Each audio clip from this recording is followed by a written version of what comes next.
ছাত্রদল নেতাকে হত্যার পরিকল্পনা যেভাবে ফাঁস। নোয়াখালীর কবিরহাট উপজেলায় এক ছাত্রদল নেতাকে হত্যার পরিকল্পনার মোবাইল অডিও রেকর্ড ফাঁস হওয়ার ঘটনায় থানায় সাধারণ ডায়েরি করা হয়েছে। সোমবার সকালে গণমাধ্যম কর্মীদের বিষয়টি নিশ্চিত করেছেন ভুক্তভোগী ছাত্রদল নেতা মোহাম্মদ কামরুল হাসান আকাশ।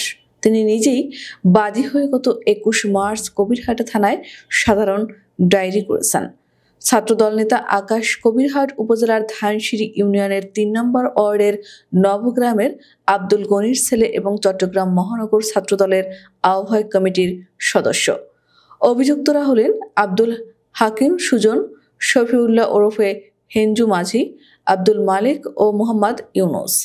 লিখিত অভিযোগ ও ভুক্তভোগী সূত্রে জানা যায়, গত কয়েকদিন আগে ছাত্রদল নেতা আকাশকে হত্যার পরিকল্পনার একটি অডিও ক্লিপ ফেসবুকে ছড়িয়ে পড়ে। ধানসিঁড়ি ইউনিয়ন যুবদলের সদস্য সচিব আব্দুল হাকিম সুজন ও যুবলীগের যুগ্ম আহ্বায়ক রিপনের ফাঁস হওয়া সেই কথোপকথনে কামরুল হাসান আকাশকে হত্যার পরিকল্পনার কথা শোনা যায়। এছাড়া ২০২৪ সালের ১২ আগস্ট সন্ধ্যার দিকে রাজনৈতিক প্রতিহিংসার জেরে আকাশের ওপর হামলা চালায় সুজন ও তার লোকজন।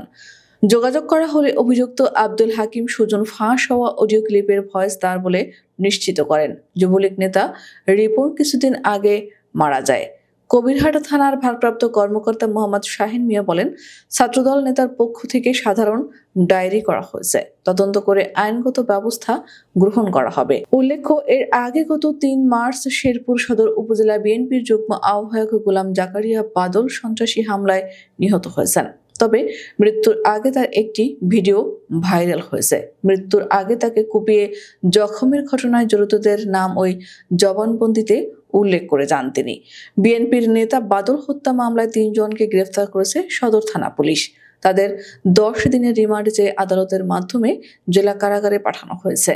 গ্রেফতারকৃতরা হলেন সদর উপজেলার কামারিয়া ইউনিয়নের রঘুনাথপুর ভুঁইয়ারচর এলাকার মোতালেব মিয়ার ছেলে লালন মিয়া, সোহেল রানার ছেলে সৌরভ মিয়া ও খুনুয়া চরপাড়া গ্রামের মৃত জালাল উদ্দিনের ছেলে মাঝারুল ইসলাম মুরাদ। মৃত্যুর আগে বাদল গ্রেফতারকৃত ৩ জন সহ আরও ৭ খুনির কথা নিজ মুখে স্বীকার করে গেছেন।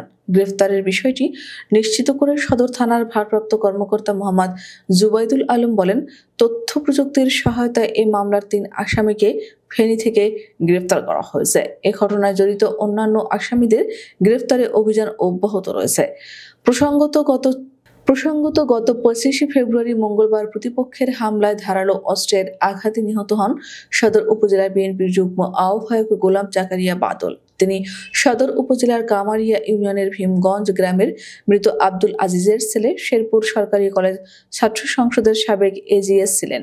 নিহত বাদলের স্ত্রী পপি বেগম বাদী হয়ে সদর থানায় কৃষক লীগ নেতা ও কামারিয়া ইউনিয়ন পরিষদের সাবেক চেয়ারম্যান নূরে আলম সিদ্দিকীকে ১ নম্বর আসামি করে ২৩ জনের নাম উল্লেখ করে হত্যা মামলা করেছেন।